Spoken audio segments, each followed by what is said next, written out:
Heli-lift special forces along the Punch-Rajouri heights.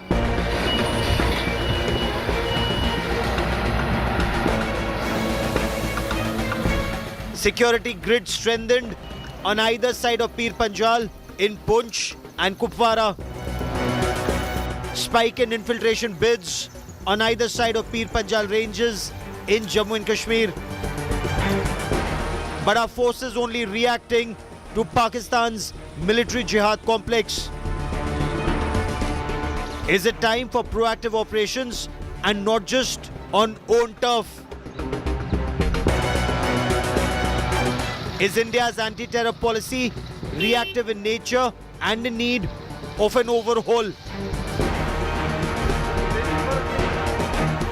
Time to decimate Pakistan's military jihad complex.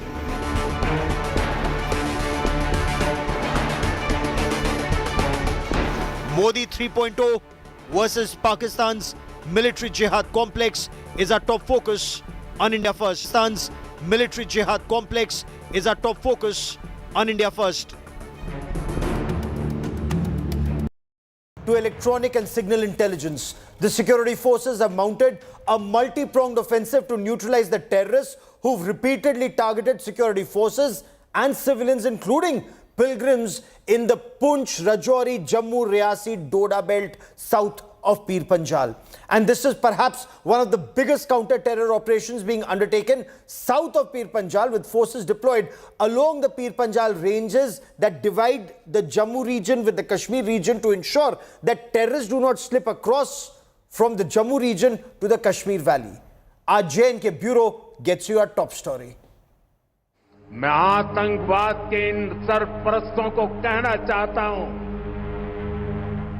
कि उनके नापाक मंसूबे कभी कामयाब नहीं होंगे. Days after Prime Minister Modi issued a stern warning to Pakistan, a massive anti-terror operation has now been launched in Poonch and Reasi districts of Jammu and Kashmir. In a joint operation, security forces along with Jammu and Kashmir police have initiated an extensive search operation in the dense forested region of Mangnar. The operation was launched after two suspected terrorists were spotted along the LOC. Forces, equipped with modern weaponry, combed through dense forests and climbed hilly terrain to gain strategic vantage points over potential enemies and neutralize possible threats. These operations have been deemed necessary in the wake of series of terror attacks in the Jammu region in the past 50 days, sounding an alarm among security agencies. On July 27th, security forces lost another braveheart in a gunfight that followed an attack on an army post close to the line of control in North Kashmir's Kupwara district. इस वक्त हम मौजूद हैं बिल्कुल कुपवारा के LOC पे और आप मेरे पीछे देख सकते हैं ये जो घना जंगल है, इसके ऊपर आज सुबह दोनों तरफ से जो फायरिंग है वो शुरू हुआ है मिलिटेंट और आर्मी के दरमियान. और अभी तक जो हमारे पास जो खबर आई है 5 आर्मी के जो जवान वो ज़ख्मी हैं और उनको फिर नज़दीकी हॉस्पिटल मुंतकिल कर दिया गया है. और बताया जाता है कि उसमें एक जवान की मौत होगी और एक मिलिटेंट को भी मार दिया गया है. Centre has also deployed 2,000 BSF personnel in the valley to ramp up security. With an uptick in terrorist activities in the otherwise peaceful Jammu region, security experts have suggested a comprehensive reassessment of the existing counter-terrorism strategies employed by security forces. स्थिति चिंताजनक है और मैं कहता हूं इस वक्त हम अगर ऑल आउट नहीं गए और हमने स्थिति को कंट्रोल नहीं किया हुआ तो हो सकता है कहीं देर से अंधेर ना हो जाए जैसे कि पहले वो हुआ था. और मैं इस बात के लिए पहले भी बोलता आया हूं और मैं काफ़ी देर से चिल्लाता आ रहा हूं इस बात के लिए कि इस वक्त हमको एक कोऑर्डिनेटेड स्ट्रांग एक्शन लेनी है. पहली अंदर, दूसरी बाहर. The forces are on high alert and have urged residents to report any suspicious activities in their localities. With Sunil G. Bhatt, Bureau Report, India Today.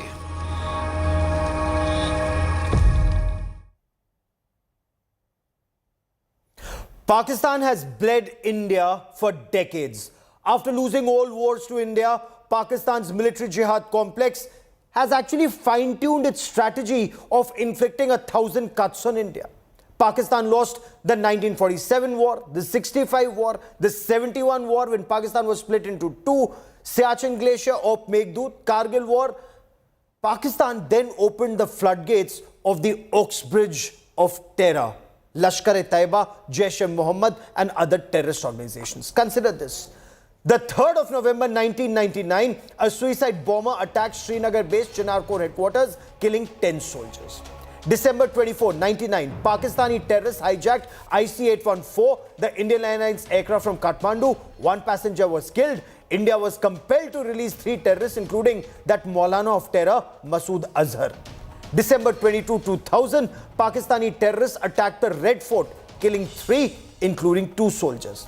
October 1, 2001, Pakistani terrorists attacked Jammu and Kashmir Assembly, killing 38 people.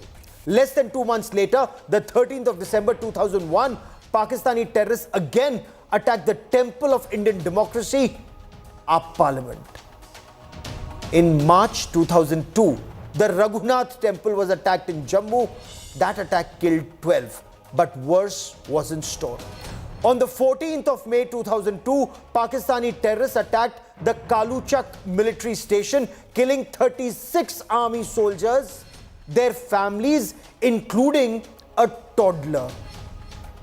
24th of September 2002, Akshardham temple was attacked in Gujarat, killing 32 devotees and pilgrims. The 22nd of July 2003, army camp in Akhnur was targeted, killing 8, including an Indian Army brigadier and injuring several senior officers. The 29th of October 2005, a terror strike in the national capital in Delhi. 67 innocents were killed. The 7th of March 2006, Varanasi Cantonment Railway Station and the Sankat Mochan Temple were attacked in Kashi. 20 people were killed. On the 11th of June 2006, Mumbai local trains were attacked. Serial blasts and 200 innocents, 200 Indians lost their lives. The 13th of May 2008, there was a blast in Jaipur city that killed 71 people. The next day, 26th of July 2008, serial blast in Ahmedabad. In Gujarat, 57 were killed. Surat was targeted. 26/11, we all remember the Mumbai terror attacks. 166 were killed in that Pakistani terror attack. 10 Pakistani terrorists had hit India. 13th of February 2010, German bakery blast in Pune, 17 killed. 24th of June 2013, an army convoy was targeted in Haidarpura in Jammu and Kashmir. In the Kashmir Valley, 8 soldiers were killed. 2nd of January 2016, Indian Air Force base Pathankot was targeted. 5 soldiers were killed. 18th of September 2016, the Uri Brigade headquarters was targeted and 18 soldiers lost their lives. On the 29th of November 2016, the army base in Nagrota was attacked and 5 people were killed in this terror attack, including a brave young major who foiled the Pakistani terrorist plot to target army families once again after Kaluchak. But then, on the 10th of February in 2018, the Sanjuan military station was attacked again in Jammu and Kashmir. 6 people were killed. Army families were targeted by Pakistani terrorists again. So Kaluchak, Nagrota, Sanjuan, there is a pattern. On the 14th of February 2019, a CRPF convoy was attacked in Pulwama. 40 CRPF personnel were killed, and this prompted the Narendra Modi government to launch a counter-attack and use air power to hit at Balakot, across the line of control, hit across the international border in Pakistan at the Balakot terror training camp of Jaish-e-Mohammed. That did deter Pakistan a bit, but again on the 20th of April 2023, 5 soldiers were killed in a counter-terror operation south of Pir Panjal. And this is where terror rears its ugly head once again south of Pir Panjal. Like the 21st of December 2023, a military vehicle was targeted in Punch. 4 soldiers were killed in action. The terrorists actually filmed this entire terror strike. On the 9th of June 2024, 10 pilgrims were killed as terrorists targeted a bus full of devotees in Reactive. On the 8th of July 2024, 5 soldiers were targeted and killed in Kathua. On the 16th of July 2024, 4 army soldiers were killed in a counter-terror operation in Doda. So the terrorists are now moving deeper inside. Initially in Punch, then Rajouri, then Reactive, Jammu, and now they're reaching Doda. Pakistan is bleeding the Indian army. The question is, why is the Indian army not bleeding the Pakistan army as hard, if not harder? Are we declaring victory by just pruning the branches and leaves of the terror tree that has roots in Pakistan? You see, when you kill terrorists in India and you declare victory, you're only pruning the branches of the terror tree. Next season, there'll be another fresh crop of terrorists. Does India need a comprehensive overhaul of our anti-terror strategy? Joining me on this special broadcast are 2 veterans who fought terror on ground in Jammu and Kashmir. Lieutenant General Syed Atta Hasnain is the former Kashmir Corps commander and he served extensively on either side of the Pir Panjal ranges. SP Vaid is former Director General of Jammu and Kashmir who was shot at and grievously injured by terrorists in North Kashmir in the line of duty. But I want to begin by asking you, General Hasnain, 1999, you'd recall, sir, you were there. The security grid was weakened in J&K with troops pushed to fight the Kargil war. And we bled as a nation for years in Jammu and Kashmir. 2020, the security grid weakened once again in Jammu and Kashmir when troops were sent to LAC. Sir, 20 years down the line, were no lessons learned from past experience of 1999, or did we have no alternative? See, Gaurav, you raise some very, very pertinent issues and compliments on your research that when you put this entire thing into perspective, it does sound very, very alarming. There's no doubt about it. If you look at this in isolation, split over year to year or even groups of 5 years, it may not sound so alarming. And I am myself alarmed when I've seen your figures out here. Having said that, whatever we discuss, whatever I say here, I want to reassure our viewers and audience. I consider that the government of India is taking all necessary precautions, is looking at the other side and looking at the feasibility of undertaking such counter strikes, counter operations in the very near future. Even as we discuss, this kind of a thing will be probably under discussion. So I do not want in any way to comment on that aspect. But 1 or 2 things, and we need time to discuss this. 1 or 2 things which I would like to put in perspective. Number 1, Pakistan has launched what is called a hybrid war. Smart thing. This was done in 1977 with Ziaul Haq, the Zia doctrine which came into place, which said fault lines. Go after India's fault lines, bleed India dry through the war by 1,000 cuts. It's very difficult usually for a nation to respond to that. Unless the bottom line is we are willing to go to war. Now that should be our bottom line today after 35 years of suffering this kind of a thing. Perhaps the time has come for us to be able to project to Pakistan very clearly that our tolerance limits have been crossed, reached, and we are willing to stake everything and go to war if necessary. But Gaurav, at the same time while doing this, there are different ways of doing it. First, you could do it through covert operations, and we are not going to discuss that at all. Yes. Covert operations is what Pakistan is attempting to do here. Deniable covert operations is exactly what they are doing. The other is overt transparent operations and willing to accept the consequences. I think that's a stage has probably come today where we need to wargame this out.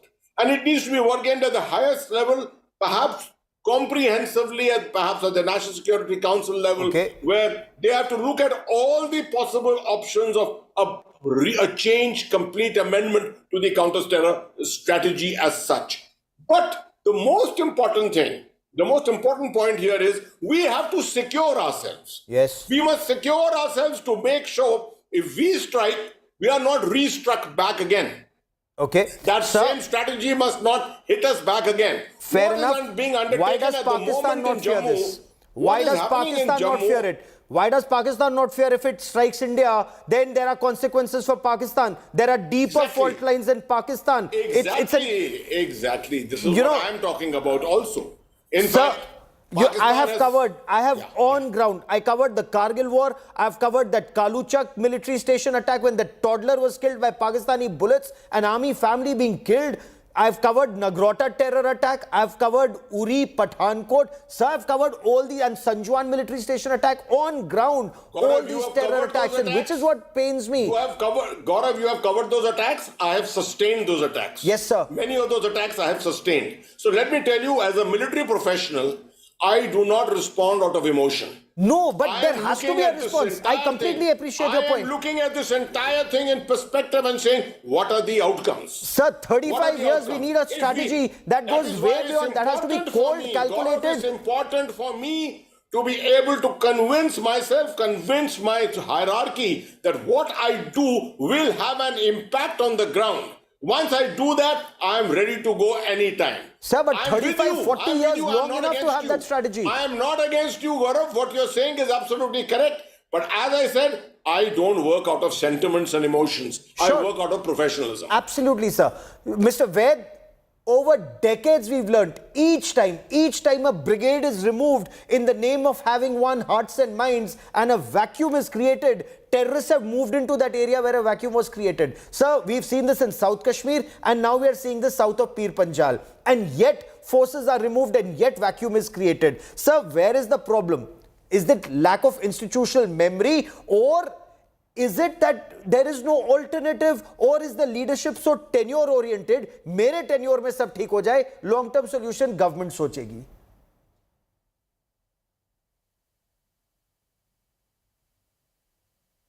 Mr. Ved, I'm sorry, sir, you're on mute. Request you to unmute yourself, sir. Okay, now am I audible? Strength 5, go on, sir. Yeah. Gaurav, good evening. I was listening to your beautiful presentation and also General Hassan's presentation Sir. very carefully. What you are saying, we have not learned our lessons. To a very large extent, I think it is true also. I have seen it, I have suffered it in 99, on 23rd February, March 99, when troops were moved from the border area when Kargil happened, and a lot of gaps were created.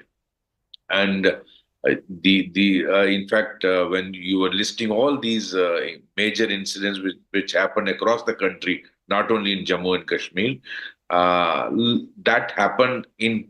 We all watched it. General Hassan was there. I was there.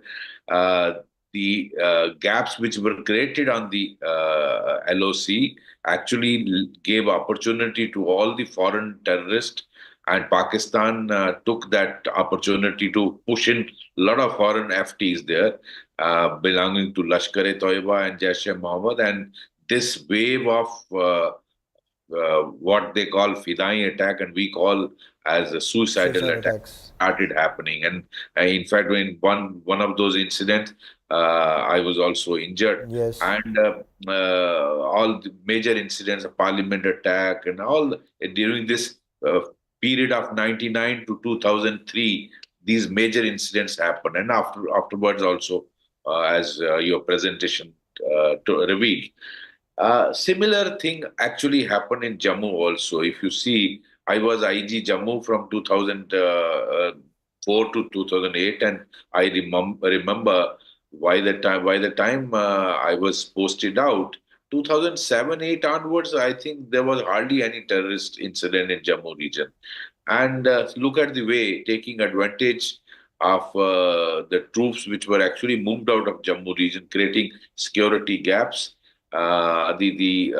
Pakistan, how after situation was improved in Kashmir, diverted complete focus toward Jammu region, and how it was able to disturb initially Rajouri Poonch, and then you listed all those major incidents in Jammu region, and it has completely changed the complete narrative, which was actually our government was floating that after abrogation of Article 370, things have stabilized, and you saw, and that true also to very large extent in Kashmir Valley, it has. But look now, after Jammu, I'm seeing on the border incidents of infiltration, whether it is Kerala Exactly. sector, whether it is Machel sector, they are trying to push in these SSD commandos, which they are successfully infiltrated in Jammu region,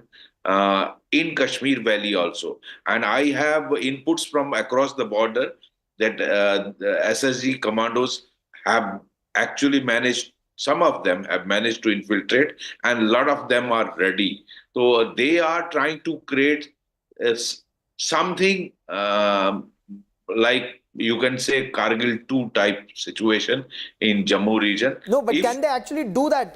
Do we have gaps that wide that we'll have to do another Hilkaka General Hasnain?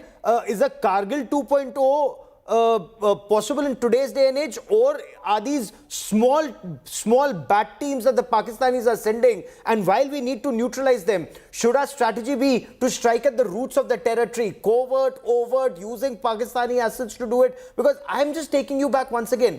Kaluchak, we lost 36. So the Pakistanis were targeting our families. Again, Sanjuan military station, army families targeted. Nagrota, army families were the target. That brave Major Akshay Girish, he made the supreme sacrifice of his life, ensuring that the terrorists were killed and families were saved. So the terrorists are targeting not just our soldiers, they're not even sparing the families. Clearly a very evil game being played by Pakistan, sir.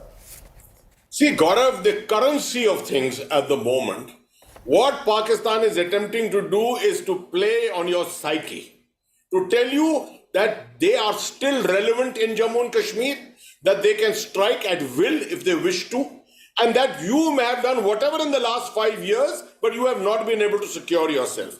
My slight point of difference with Vaid would be Kargil 2 is a terminology they started using from 99 onwards to put us on the back foot. To keep saying, see, a Kargil 2 is possible. I, as a Corps Commander, always make sure none of my officers would ever speak about a Kargil 2. We will do the Kargil 2 on the other side, but not this side. The Kargil 2 must not happen here.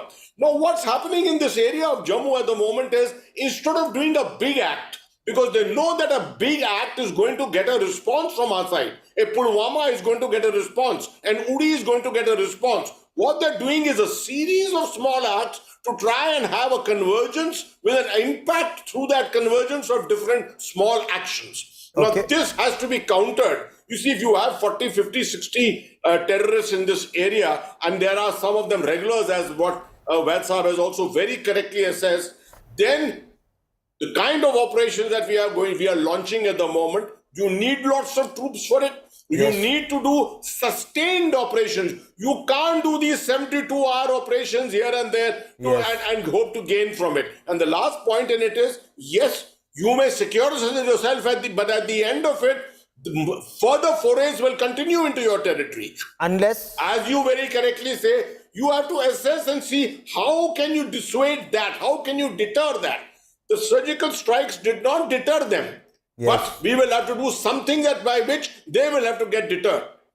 if they bleed you, you bleed them harder. Is that the only lesson that a terror state like Pakistan understands, Mr. Vaid? You've dealt with Pakistani terrorists, but those terrorists are the scum. It's the terrorist mastermind. As the Prime Minister said, Atank ke Aka. And Atank ka Aka is not just a Hafiz Saeed. It's also the Pakistan Army chief and the people who sit in Appara. They need to be dealt with, sir. Gaurav, absolutely. See, I agree with General Hasnan that Kargil 2 is not possible this side. I agree. I was only trying to highlight their intent, what they are planning to do. Look at the quality of Their weapons and systems, absolutely. Weapon which they are brought in. Just analyze the incidents in Rajouri Punch last 1.5 years. Look at the casualties they are able to inflict on the Indian Army. And escape. survive and escape without getting in. See, we have all seen encounters. Yes. In such ambushes and encounters, retaliation also takes place, and in retaliation, okay, you are attacked, you definitely suffer more casualties. But then when you fight back, there is a casualty on their side also. But in this new phenomenon which I am seeing, this is not happening. And Look at that is something that the forces must ponder about, the nature of the threat that they're dealing with. Terrorists are able to strike and then melt into the jungles, and then within the next 72 hours, there isn't another contact with them. What does that indicate? I leave both our experts and our very well-respected audience to ponder at these points. I've run out of time on this part of the show, but over the next several days, we will get our generals back on this broadcast and take this conversation forward, because India must stay forewarned to remain forearmed. A quick break. News and updates continue on India Today. Stay with us.